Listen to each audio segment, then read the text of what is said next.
യൂട്യൂബിന് വിട. സൂര്യയിലെ എല്ലാ പരമ്പരകളും സംരക്ഷണത്തിന് ശേഷം തികച്ചും സൗജന്യമായി സൺ നെക്സ്റ്റ് ആപ്പ് ഡൗൺലോഡ് ചെയ്യൂ. കണ്ടാസ്വദിക്കാം നിങ്ങളുടെ പ്രിയ പരമ്പരകൾ.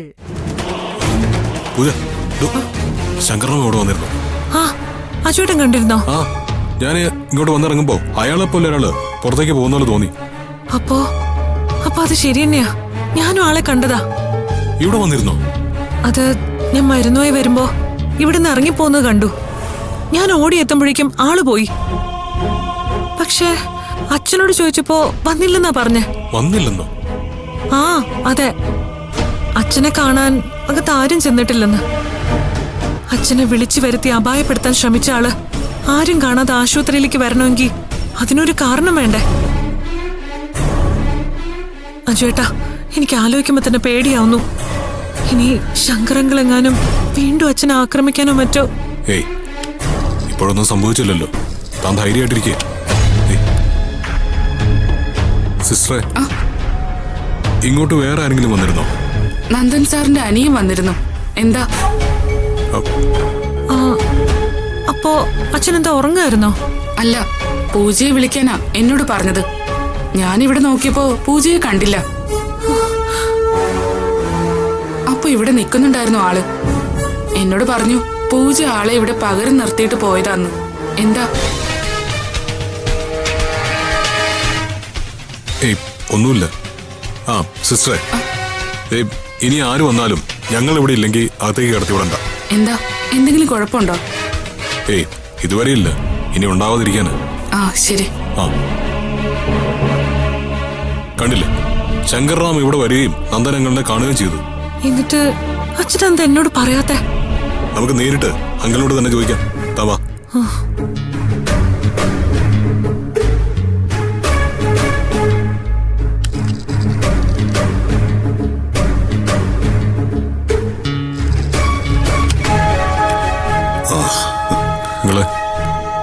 അർജുനെ കാണണമെന്ന് ഞാൻ മോളോട് പറഞ്ഞിരുന്നു. ഇരിക്കു മോനെ, ഇരിക്ക്. മോനെ, എനിക്കൊരു കംപ്ലീറ്റ് വിൽപത്രം തയ്യാറാക്കണമായിരുന്നു. അതിന്റെ ഒരു ഡ്രാഫ്റ്റ് എത്രയും പെട്ടെന്ന് തയ്യാറാക്കണം.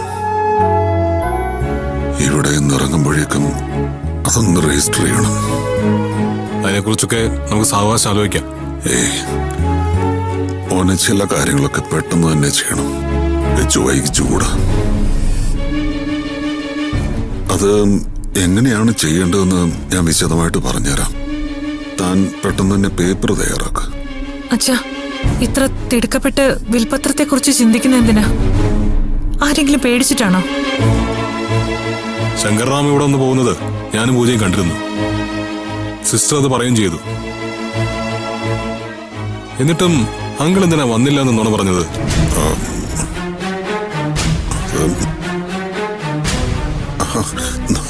നുണയോ? ഞാനെന്തിനു നുണ പറയണം? അവൻ ഇനി വന്നാലും പോയാലും എനിക്കെന്താ? എന്നാലും വന്നില്ല എന്ന് പറയേണ്ട കാര്യമില്ലല്ലോ. അത് മോളെ, നിങ്ങൾ വിഷമിക്കണ്ടെന്ന് വിചാരിച്ച് പറഞ്ഞാണ്. അയാൾ വരുന്നതില് ഞങ്ങളെന്തിനു വിഷമിക്കണം? അങ്കിളിന്റെ അനിയൻ അങ്കിളിനെ കാണാൻ വരുന്നതില് ഞങ്ങൾ വിഷമിക്കേണ്ട കാര്യമൊന്നുമില്ല. പക്ഷേ ശങ്കർറാം വരുമ്പോ വിഷമിക്കേണ്ട എന്തോ ഉണ്ട് എന്നല്ലേ അതിന്റെ അർത്ഥം?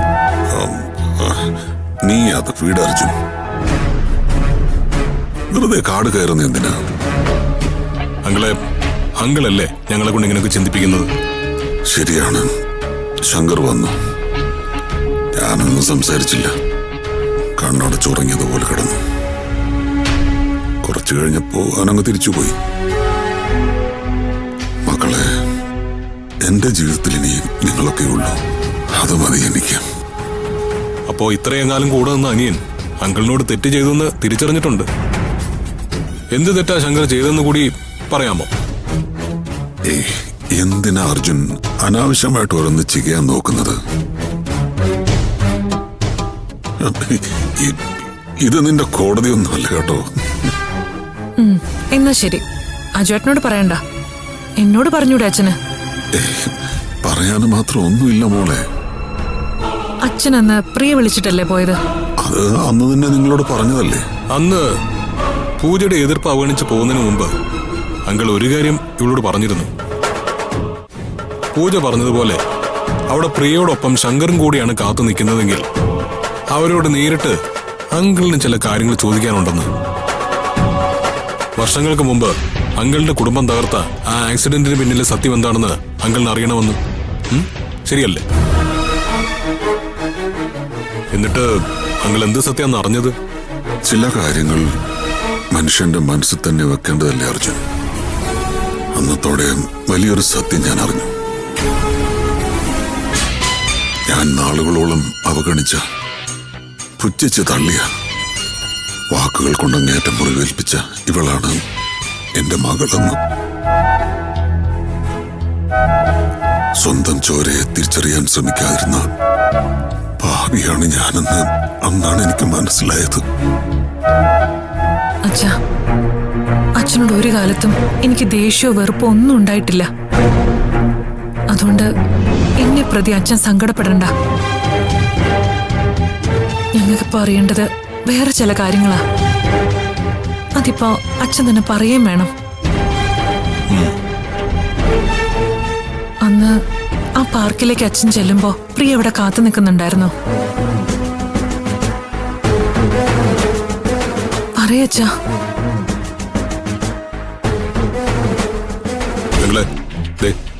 ഒരിക്കൽ അങ്കിളിനും കുടുംബത്തിന് നേരെ ഒരു അറ്റാക്ക് ഉണ്ടായതാ.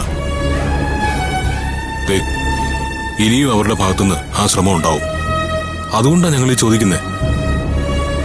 അച്ഛാ, ശങ്കരങ്ങൾ ഇവിടെ വന്ന് ഒന്നും മിണ്ടാതെ പോയെന്ന് ഞങ്ങൾ വിശ്വസിക്കുന്നില്ല. അതെ, എന്താണ് അയാൾ പറഞ്ഞത്? അങ്കിളിനെ ഭീഷണിപ്പെടുത്തിയോ? അതുകൊണ്ടാണോ അങ്കിള് തിരക്കിട്ട് വിൽപ്പത്രമൊക്കെ എഴുതണമെന്ന് പറഞ്ഞത്? ഞാൻ പറഞ്ഞല്ലോ അർജുൻ, അവൻ എന്നോടൊന്നും പറഞ്ഞില്ല. അങ്കിൾ ഈ ചോദ്യങ്ങളിൽ നിന്ന് ഒഴിഞ്ഞു മാറുന്നത് എന്തുകൊണ്ടാണെന്ന് എനിക്ക് മനസ്സിലാവുന്നില്ല. ചില സത്യങ്ങള് മനസ്സിൽ മാത്രം സൂക്ഷിക്കേണ്ടവയാണെന്ന് അങ്കിൾ പറഞ്ഞില്ലേ? അങ്കിളിനെ ഫോൺ ചെയ്ത് വിളിച്ചു വരുത്തി കുത്തി കൊലപ്പെടുത്താൻ ശ്രമിച്ചതിനെ കുറിച്ചുള്ള സത്യങ്ങളാ അങ്കിള് മനസ്സിന് ആരോടും പറയാതെ സൂക്ഷിക്കാൻ ശ്രമിക്കുന്നത്. എന്തിനാ അത്? എനിക്കതാണ് മനസ്സിലാവാത്തത്. അച്ഛനൊന്നും മിണ്ടാതിരിക്കുന്നതിൽ നിന്ന് തന്നെ എന്തൊക്കെയോ പറയാതിരിക്കുന്നുണ്ടെന്ന് ഞങ്ങൾക്കറിയാം. ഇല്ല മോളെ, നിങ്ങൾക്ക് ദോഷം വരുന്ന ഒന്നും ഇനി അച്ഛൻ ഒളിച്ചു വെക്കില്ല. അപ്പോ അങ്കിളിന് ദോഷം വരുന്നതാണെങ്കിൽ അത് ഒളിക്കാമെന്ന് അല്ലേ? അങ്കിളെ പോലീസ് മൊഴിയെടുക്കാൻ വരുമ്പോഴും ഇങ്ങനെ തന്നെ പറയാനാണോ അങ്കിളുടെ പരിപാടി? എനിക്ക് വല്ലാത്തൊരു ക്ഷീണമുണ്ട്. ഞാനൊന്നും മയങ്ങട്ടെ.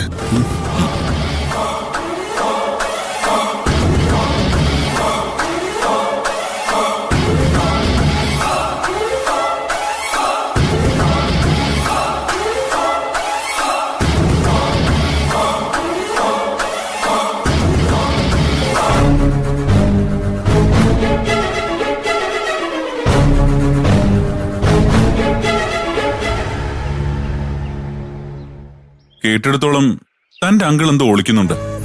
ഉറപ്പായിട്ടും. മാത്രമല്ല അത് ഞങ്ങൾക്ക് മനസ്സിലായിട്ടുണ്ടെന്നുള്ള കാര്യവും ആൾക്കറിയാം. എന്നിട്ടും അത് പറയാതിരിക്കണമെങ്കിൽ എന്തോ വശപശ ഉണ്ടല്ലോ സാറേ. ആള് വല്ലാതെ പേടിച്ചിട്ടുണ്ട്. ഇനി നമ്മളോടെങ്കിലും പറഞ്ഞാൽ അവര് നമ്മളെ വല്ലതും ചെയ്യുമെന്ന് പേടിച്ചിട്ടാണോ?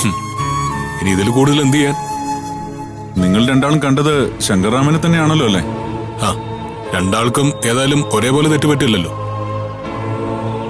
ആദ്യം പൂജ ചോദിച്ചപ്പോ അങ്കിൾ അവിടേക്ക് ആരും ചെന്നില്ലെന്നാ പറഞ്ഞത്. പിന്നീട് ഞാനും കൂടി ചോദിച്ചപ്പോ സത്യം പറയാതിരിക്കാൻ നിവൃത്തിയില്ലെന്നായി.